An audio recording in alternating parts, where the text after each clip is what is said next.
Hello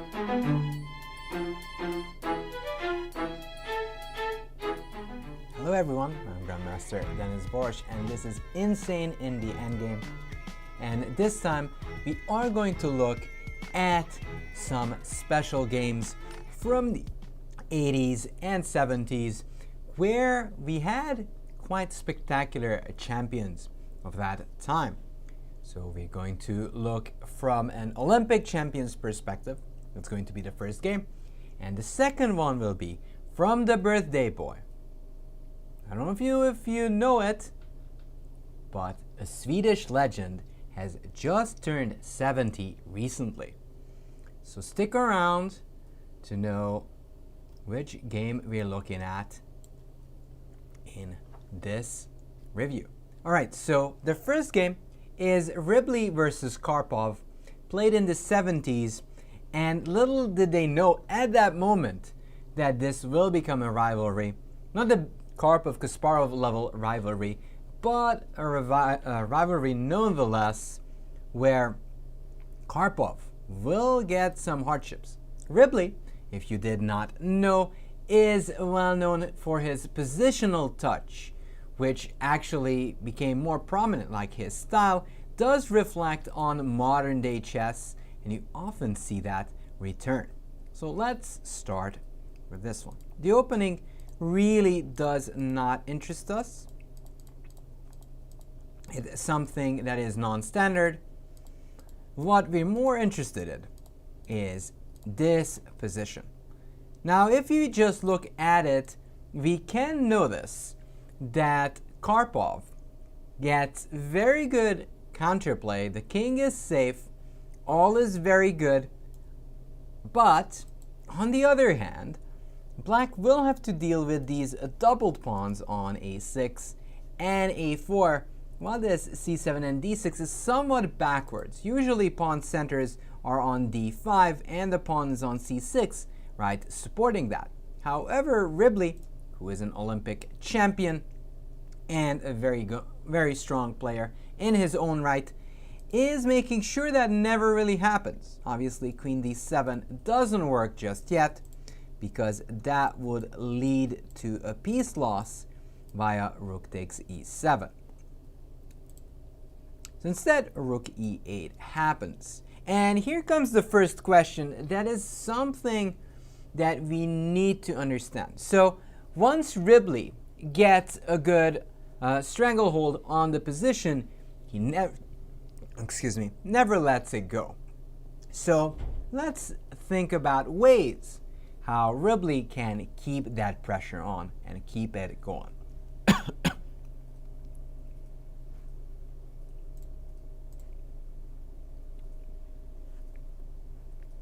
So it is white to move and keep the pressure going. It's not as much of a tactical way of attacking the position, but more of the slow, grindy, and technique-y way of playing.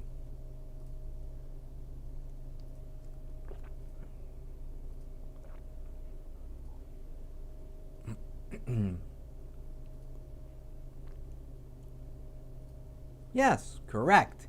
Here white goes knight c3 instead of queen takes a4. That's a great suggestion by the chat.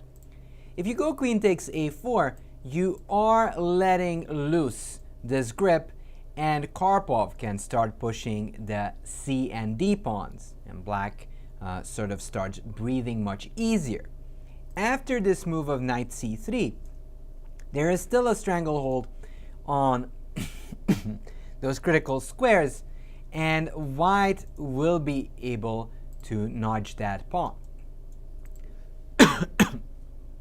Knight c3, queen d7. Now the trade is possible as the e7 bishop is defended. Takes, knight takes a4. And strictly speaking, this is not a Catalan, but there are Catalan methods and thoughts that are very similar to this one. Black has a somewhat damaged pawn structure, and Ribli is going to use that with maximum effect. So before we get into the meaty part, And the nitty-gritty part, which one of the pawns can we try to undermine as white in this position? Of course, right now it's very hard to get to them, but we can already have an idea which pawns will become future weaknesses.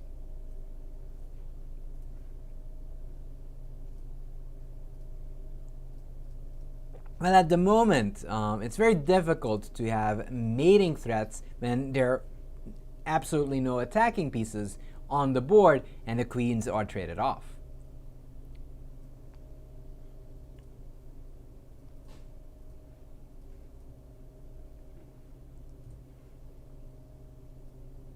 So, in order to actually call a pawn weak, you have to find a way to attack them. So, let's say if we talk about the A pawn there, it's very difficult to attack it. So, technically, it can become a weakness, and of course, will become one, but at the moment, it's very difficult to get to. But there is a pawn that we can try to pressure in this position.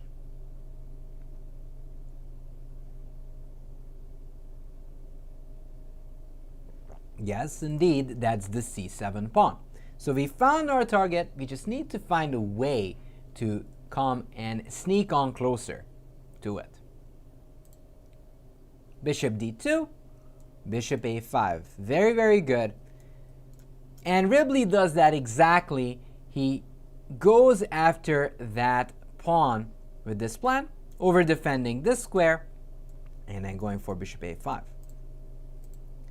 That pawn is going to become a weakness. And now you can wonder, well, the knight is not supposed to be on the rim, right? Well, that is true. However, it defends an important pawn on b2 and controls critical squares on c5 and b6.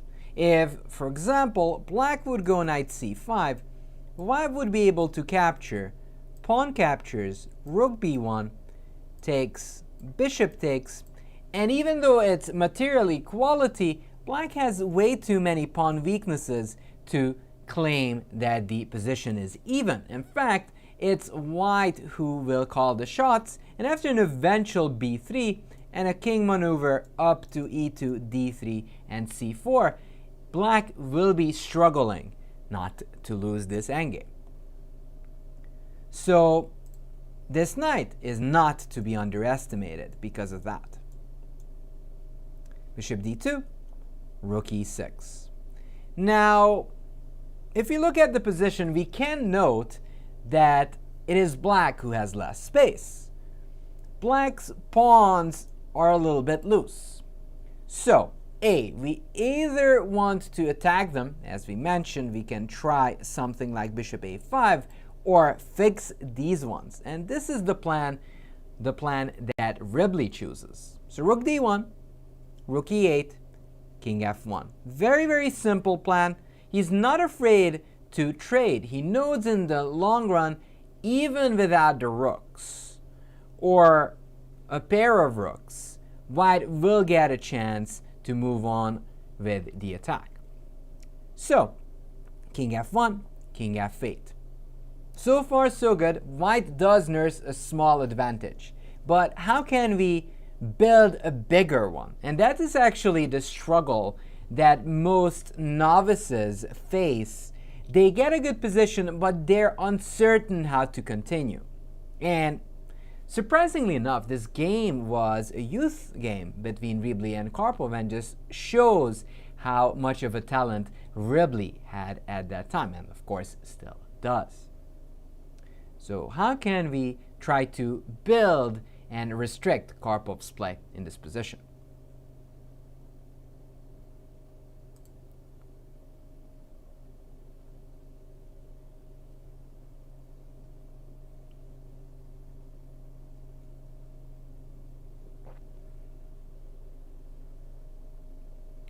So oftentimes, we kind of at a loss what to do. It happens more often than we care to actually admit. But a lot of times it has to do with realizing what Karpov would play if he was on move. If Karpov was to move, he definitely would like to go c6 and d5, build a very, very stable situation in that case. If Black can get claim in the center, he's going to be doing all right. So Ribli's choice should be to somehow push that back or stop that.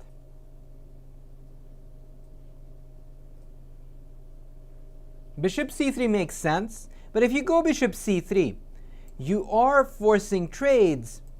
Yes, you get rid of this bishop on f6, but after multiple trades, your advantage is dissipating, and Karpov will get that d5 move in, which will mean that Black is very close to draw the game, or at least even it out.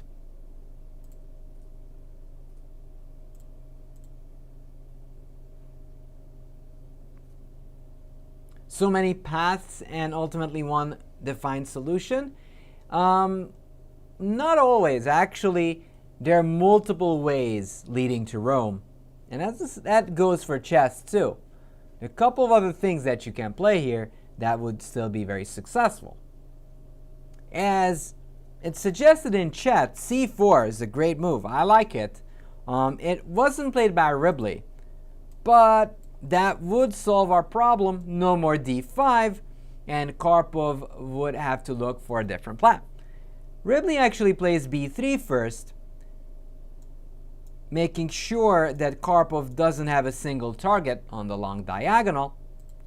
Rook takes c1, bishop takes c1.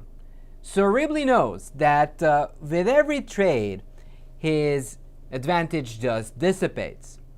So instead of trading one more pair of rooks, he's keeping one on the board and also stopping that d5 plan. Rook e5 and c4. And this is what I was saying, even though Ribli played b3 and you suggested c4, that does not mean that your c4 suggestion is bad. It's just the way that Ribli decided to play the position. Yeah, definitely, if we could, we'd love to get that knight to d5. Although we have to be mindful of a potential c6, which would boot our knight from that juicy square. c4, g6. Okay, so we accomplished a lot. We've got the central control. Karpov can't untangle easily. We've got direct pressure on that pawn on d6, so that's not going to happen anytime soon. Now, is there any potential trades that Karpov should or could try to accomplish? Let's say after potential moves of king g7 and rook f5, or just king g7 and some other moves.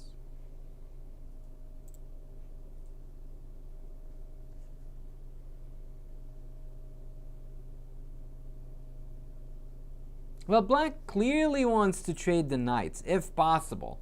Because if the knights are traded off, it's very difficult to just come close to the c-pawn. Like, once the knight would head to d5, it's much harder to deal with those type of threats. So Ribli does what most of the best technicians and technical players do. He restricts. So bishop b4 isn't necessarily trying to have like a direct threat.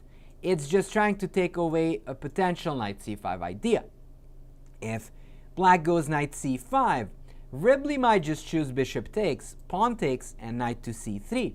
And it's not that this is winning on the spot, but the knight is just superior to a bishop that doesn't have a single target on the long diagonal.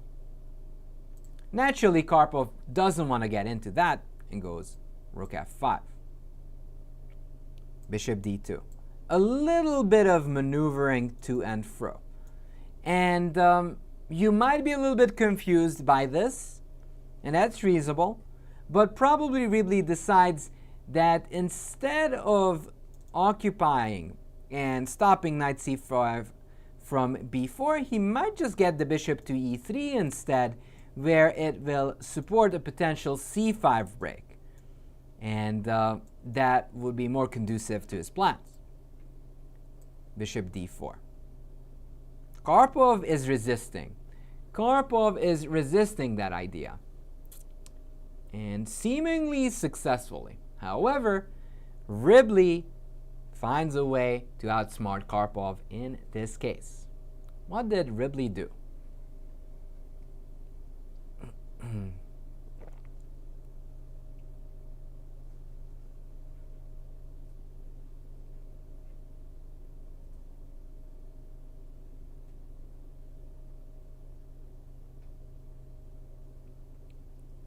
Yep. Played bishop h6 check. Now Karpov has to react. It's a double attack. So bishop g7 is practically forced. If you don't do that, you're going to lose the bishop. And now he goes back to e3. And this is that subtle maneuvering that makes a positional genius. You give a little check, and suddenly out of nowhere, you get a bigger advantage. Bishop e3, knight e5. And unlike when you're playing tactical chess, you're trying to come with shots after shots and try to win. However, when you're playing more positional or strategic chess, it's all about understanding your opponent's plans and ideas. So we've got to understand what Karpov is about in this case. So we got to understand why Karpov played knight e5. Of course, that knight is very, very pretty in the middle of the board, supported by that charger pawn on d6, providing a good outpost and some good coordination. But there are some direct threats we have to worry about. And of course, Ribli will make sure they never happen.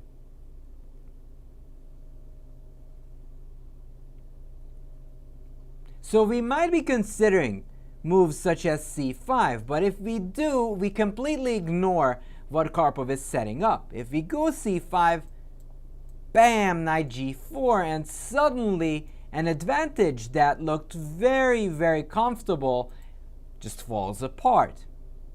So Ribli, noticing that knight g4 is on the cards, played h3 himself there, and there is no knight g4, and c5 is still on the table. And this is the way he's trying to milk the position. Knight c6, any more threats? Not a single one. The bishop is completely useless. It doesn't have a single target. No threats by the knight. It's time to go c5. And c5 is a multi-purpose move here. Not only do you attack the d6 pawn, but if they trade, it allows knight takes c5, and the c and a pawn do get exposed in that case. King e7. And some people misunderstand what strategic chess is all about. It isn't that you're not calculating, but you just put more emphasis on maximizing the power of the rook, knight, and bishop. So basically all of your pieces, and trying to make sure that they're ideally coordinated. But that doesn't mean you can't play forcefully. And in fact, in this situation, Ribli plays a forceful move, but it has a strategic idea behind it. Somewhat unexpected, but I'd like you guys and girls to take a little time and think about it. Which one of Black's pieces is relatively good and does a fine job holding Ribli's pieces back?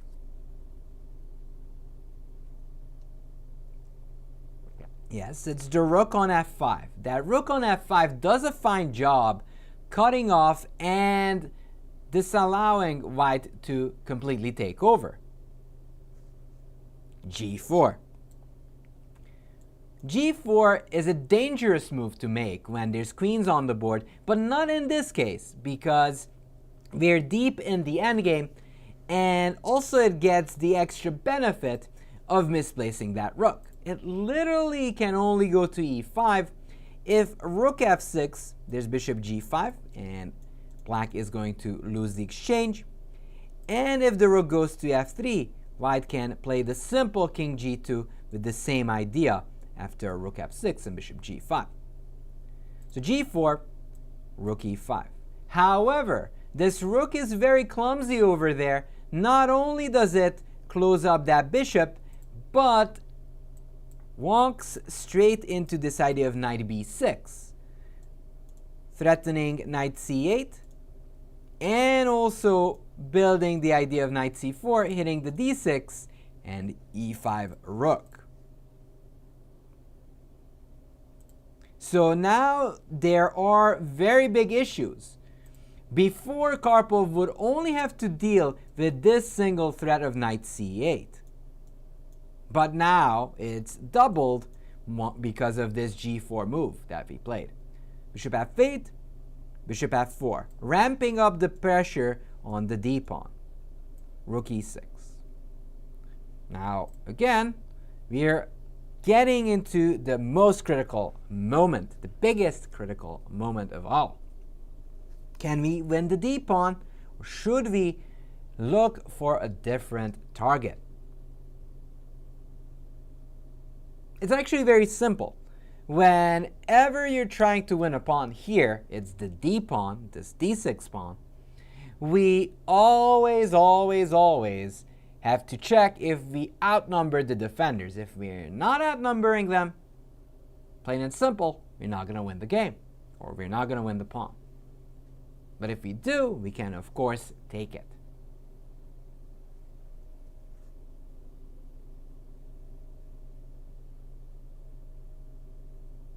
So there are a couple of ways we can try to attack the pawn. We can go knight c8 and attack that king, but in that case there's king d7, and we have nothing better than to go back. And of course that's not what we want to do.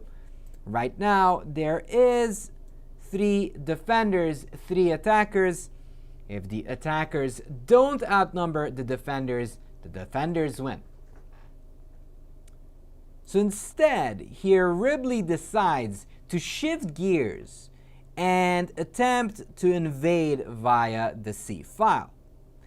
And with the bishop and rook completely out of place, even though they're defending the d-pawn, if you go knight e5, white can go rook c7 check, and this invasion will prove decisive as Karpov's pieces are just completely jumbled up.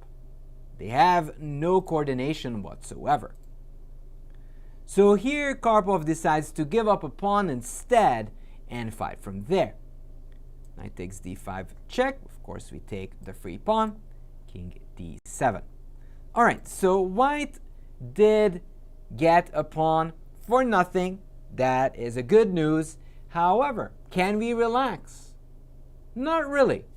The best way to bring home the bacon, as so we say, in these endgame positions is to continue to pile pressure. Which pawn will be our second victim in this position?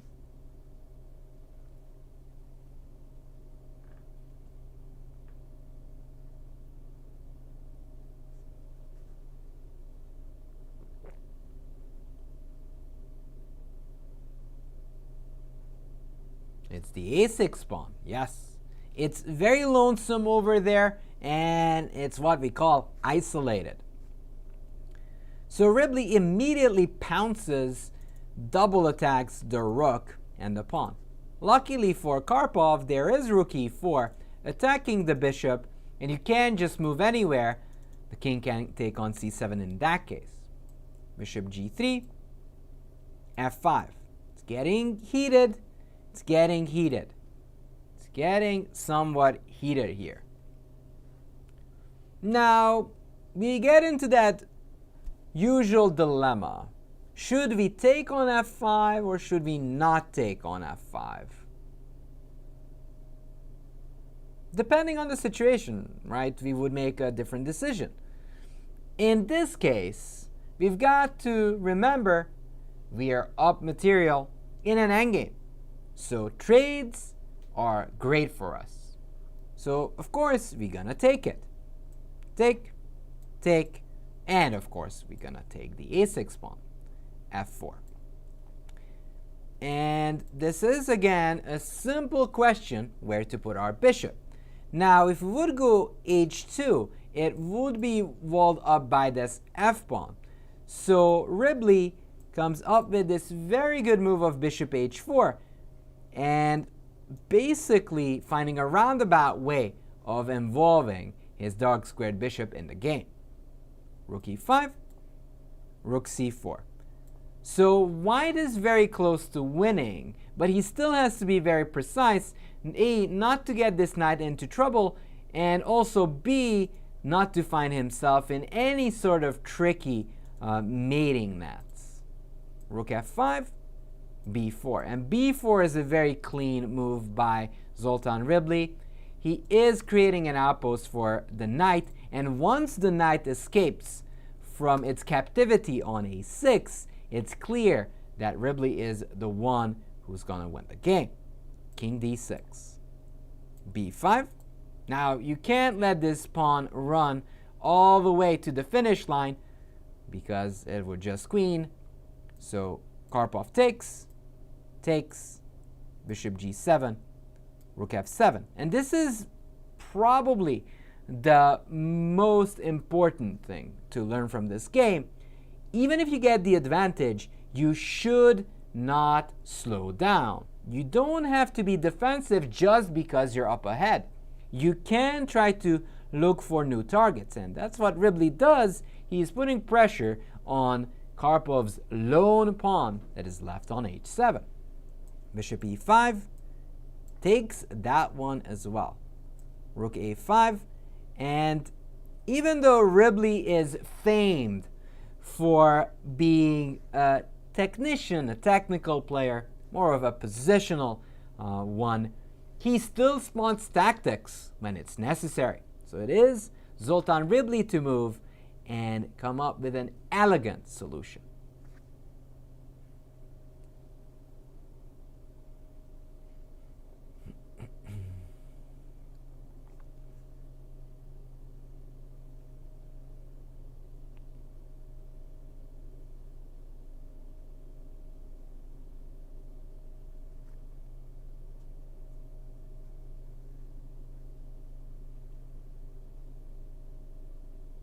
Knight to b4, yes.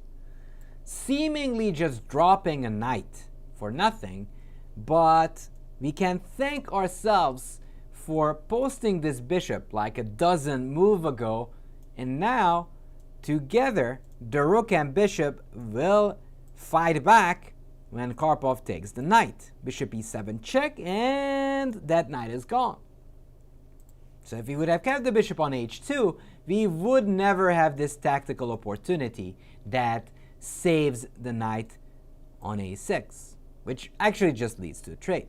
Takes, rook takes, bishop c5. So now Ribli is doing the second step. You get the advantage, but then it's time to consolidate. You notice that if he doesn't go bishop c5, let's say he goes h4, potentially after bishop d4, there could be some issues. With very few material left on the board, Karpov might just salvage a draw. That's why he played bishop c5, over defending that square and only proceeding with king g2 after. Rook c2, bishop b6, rook b2, bishop d8, bishop e5, and again, Ribli does the roundabout way just to post the bishop on h4. And here Karpov resigned, rightfully, because after bishop g3, the h and f pawns are going to win the game. Therefore, Ribli won in fine style. So this wasn't exactly a Catalan, but it is sort of the vibe how you're supposed to play the Catalan game. And talking about the Catalan variation, we have to take a look at a legend who was 70, just turned 70 recently. And of course, he is the legend himself, Ulf Andersson. So let's take a look at this game. Let's start from over here. This is, of course, a typical Catalan, which is, if you did not know, a reverse Grunfeld variation. Bishop e7, knight c3. So white gets the central control. However, in return, Galego, his opponent, gets very, very solid play. b4, pushes the pawn forward, knight e4, c5. So white does not necessarily get a big of an advantage, but his king is much safer, and occasionally this Catalan bishop becomes so powerful that it just outshines its counterpart on b7. Now, there is a need for a little bit of introduction for Andersson. Andersson is very, very good at these endgames. So I feel it's fitting for us to take a look how he converts the smallest of advantages in the Catalan. Knight takes f6, knight takes f6, bishop e3. So compared to other positions, white isn't really shying away from trades. Now for the uninitiated eye, this seems like winning a piece, but it really doesn't do that, because after queen d7 takes, black is just mighty fine. So Andersson actually doesn't mind the trades. He's saying, in the long run, your pawns on a7 and b4 are becoming targets, while my pawns are very well organized and rather safe on the queen side. Rook c8. So even though we are in the middle game right now, Andersson already forces and pushes Galego to trade. Goes rook c1. He says, I'd like you to react, I'd like you to trade. And if you do, I will be able to target your queen side. Galego goes queen a5, d takes c5. Now, all the chess principles do matter, even in the Catalan. Galego's king is still in the center, so taking on c5 would be way too dangerous. That is why Galego decides to temporarily sacrifice the pawn, saying that I will win it back eventually. And he is not wrong. Now, we've got this extra pawn on c5, but we've got a choice to make. Should we keep the a2 pawn or the c5 pawn? That is something we should try to find out. Chat, viewers, which one should we keep?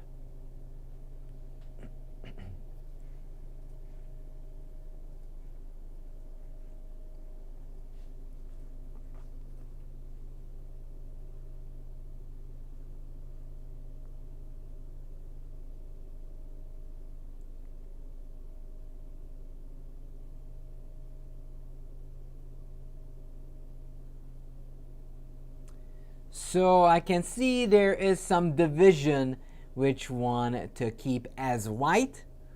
Well, in general, you should keep pawns that are more useful for the endgame. The a2 pawn is pretty far from ever promoting on this square. However, the c pawn is relatively close to promotion. Therefore, Andersson plays knight d4 here. So if bishop c5, like takes, bishop c5, there is this neat little tactical jump of knight b3, double attacking the queen and bishop, basically winning on the spot. So Galego has to take on a2.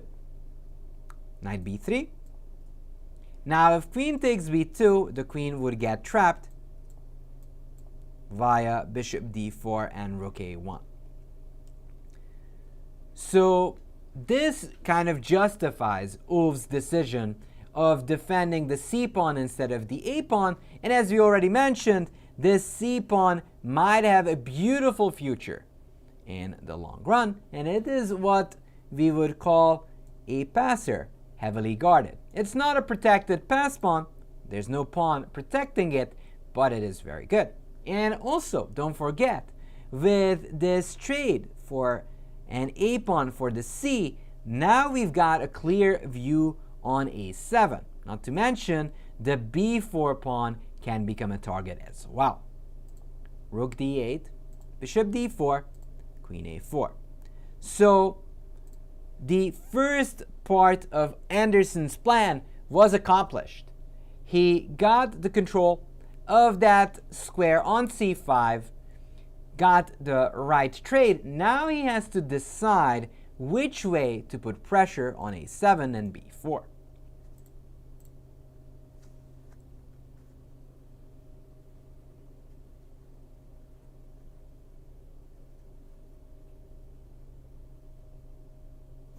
Now, of course, we go rook a1, chasing the queen away and targeting the a7 pawn. Queen d7. We do not want to get into any x-ray business, so Andersson goes queen f3. Why does he go queen f3 and not somewhere else? Well, the queen is sort of taking the spot of the Catalan bishop. It's going to lord over these squares and potentially can support a c-pawn push combined with a potential bishop takes f6. Queen c7, and as we said, bishop takes f6. Bishop takes f6, rook a2. And if you recall from the previous game, in this one, we can get a very similar situation. Black has a bishop, which usually is the preference to have. But the bishop really doesn't have a clear target. The b2 pawn isn't as important as it looks because the knight is having a good blockade in itself and it's not going to be as important. So the Catalan bishop is the bishop that is usually on g2. And because it's gone, we're substituting it, Ulf is substituting it with his queen. Rook a8. So now it's time for us to come up with a plan. Galego would like to start strolling down with his pawns, but it's not like an immediate threat. We can still have some time to optimize our pieces. It is sort of like the dragon bishop. Yes. So if you're talking about piece optimization, which squares could we use as some sort of booster square?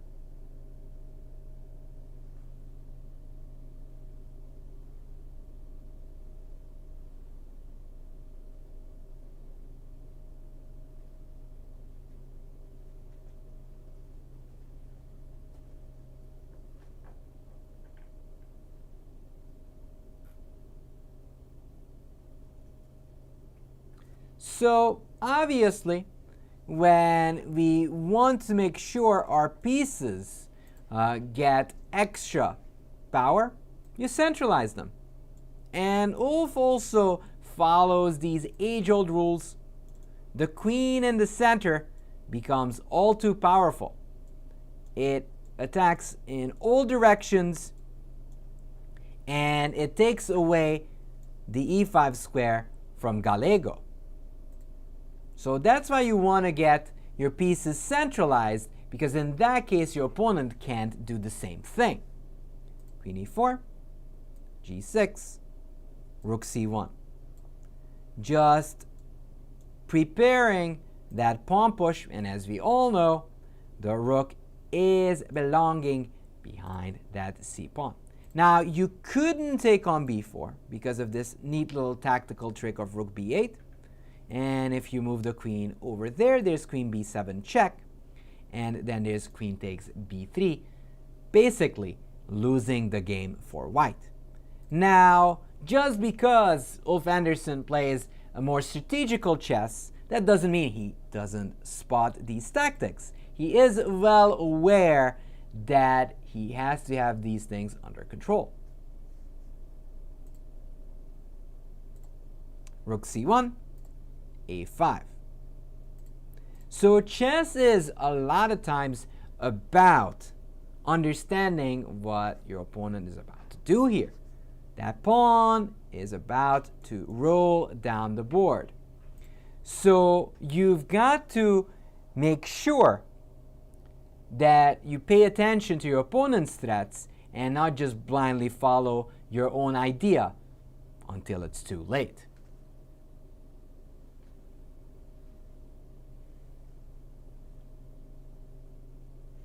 So here actually, Ulf rotates the plan, goes rook a1, and says, oh, I'm going to stop your a pawn. I don't want you to push it all the way through. If we would allow a4, suddenly this bishop would gain some strength and would support those passers. So Ulf goes rook a1, just preventing that. Rook db8, rook takes a5, rook takes a5, rook takes a5, bishop takes b2. And this seems like a fair trade, but it is not. Why not? Well, that b pawn is well blocked by this knight. There's no way you can push on through. So technically, Ulf is up a pawn. Now, does this objectively mean that white is winning? Well, not quite yet. White probably has the advantage, but there's still some work to be done. So in this position, we know we have the advantage. What would be some ideas of how to continue here?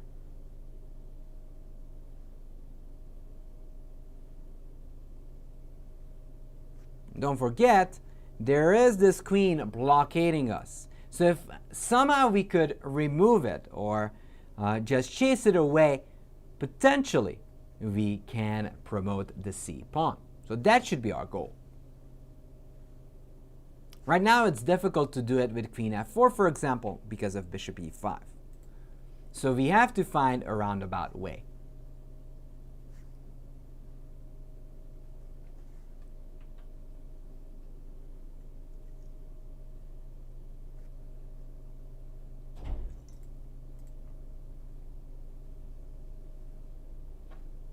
Yeah, rook a8. Very, very good. You are trading. You're not really trading just to trade. The queen wants to show up on a5, chase the queen away, the dark squared queen away, and once the queen is there, potentially c6 and c7 will be on the agenda. So takes, queen takes, king g7. Now here Ulf hesitates a little bit, decides to go back, probably didn't want the queen to go to d5. That's often the problem, and that's why he goes queen e4 instead. So he changes plans. Bishop c3, c6. And with no rooks anymore on the board, and this pawn on the white squares, black has no ways of consolidating. King f8, queen c4. And talking about that, notice that most all of white's pieces are stationed on the white squares, so this bishop is literally without a job. King e8, queen b5, eyeing that king. Now, if black would go king e7, white could just go queen c5, queen d6, but this would straight run into c7, and after takes, knight takes, you do not have any entry squares to get to the c8 square, and after the pawn promotion, you are lost. queen b5, bishop e5. So you can see that Andersson is slowly but surely making headway, even though there are only queens and knights on the board. No rooks, barely any pawns left, yet he is still pressing. So what type of maneuvers would come to mind? How could we potentially improve this knight on b3?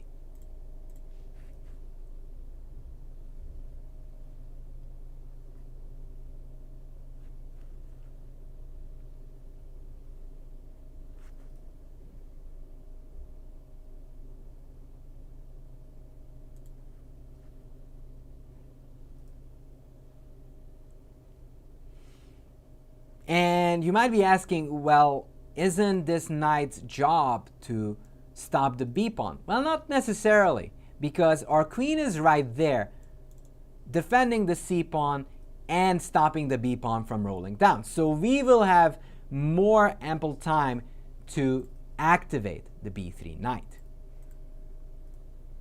Yeah, we can go something like knight c5 and knight a6. That's a very good plan, trying to chase the queen away and then potentially threaten to go c7 and queens. Or you could also go something like knight a5 and knight c4. But let's see how Ulf does it. Knight a5, bishop d6, e4.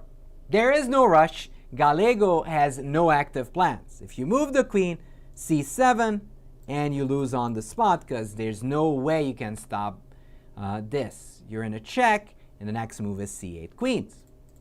So black is stuck defending.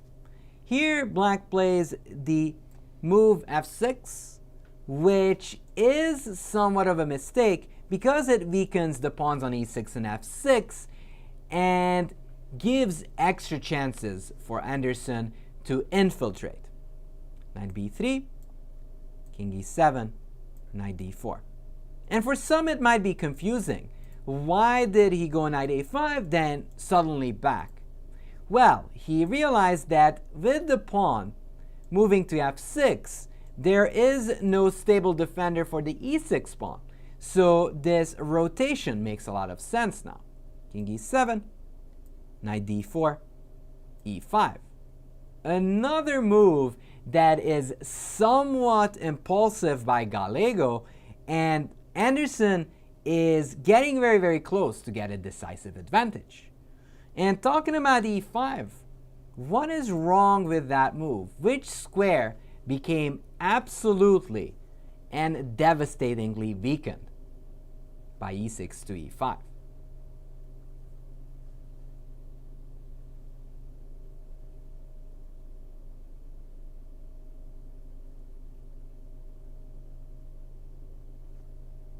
The d5 square.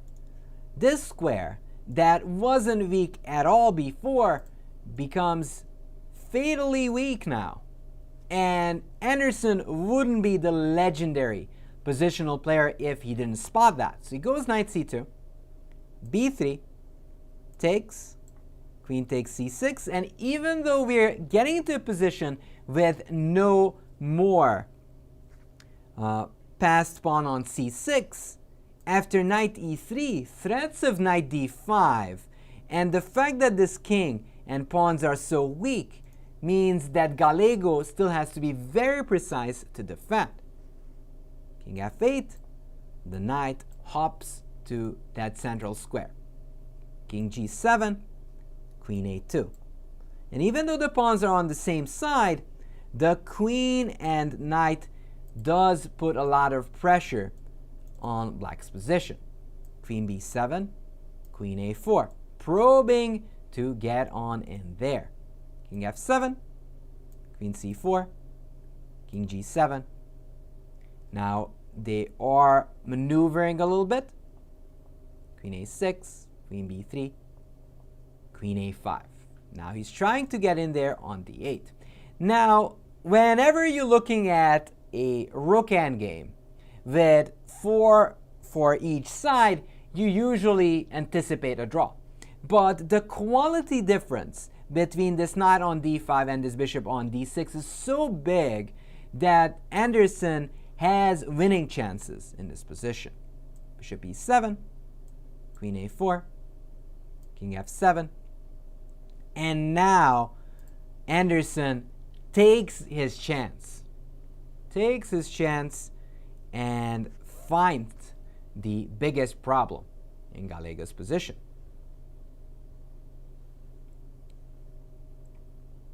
Goes queen c4. Setting up a discovery. Galego doesn't want any part of that. But now here comes knight c7, and the knight is infiltrating. And once the queen and knight do a combined attack on the king, it is game over. Queen b4, and this was desperation by Galego already. There is knight e8 check, and the bishop is overloaded. You can't defend the queen and the f6 pawn at the same time, and you can't go king f7 because the queen is occupying and controlling that square. King f8, takes, knight takes f6.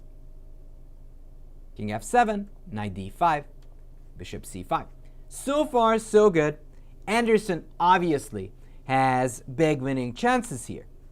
But he knows he will not be able to win an endgame if he's not bringing in the king. So he brings that king up to the game. And of course, we'll try to create a passer with f2, f4 in the near future. Here, bishop d4, knight b4. But before that, he would do that, he's going to maneuver around, trying to find a good spot for the knight itself. g5, Galego sees that f4 is being prepared, so he's stopping it. Knight d5, g4. However, there's a downside to this, and that is he has to put those pawns on white squares, which will never be really supported by that d4 bishop. f3. Now, if you go bishop g1, there is this idea of taking knight d3. Of course, the ending is completely won for white, but if you take here, there's king f2, and the bishop gets stuck in the corner, and there's no way to escape. So f3, g takes, king f7, knight e3. And what makes this play so fascinating by Andersson is his undying love for these endgames and his patience. He's very patient, even though he should be winning very shortly. Right now, he's remaneuvering this knight to f5, where it will support the eventual pawn break. King g6, g4. It's time for the trade. Everything is ideally placed, and h4, h5 is going to happen shortly. h4, bishop c5, knight g3, trading it off. Takes. Now, the king is coming in there, and now trouble is brewing. Knight e1, knight d3, bishop e3, knight c6, pressing on the e-pawn. King f6, knight b4, the knight is again heading towards the d5 square. Knight d3, bishop g3, king g4, king g5, just pushing this king away, and once the king reaches g6, you're lost. If you go king f7, there is king f5, and it's game over. So it's just a matter of time till Galego has to resign. h6, king f5, and here Ulf Andersson, the Swede legend, won after 84 hard-fought moves. So I really hope you enjoyed these games, which reflect the Catalan type of play, especially the ones between Ribli and Karpov and the now 70 Ulf Andersson. Hope you enjoyed this lesson, and have a beautiful day or night wherever you are. Good night, and bye-bye.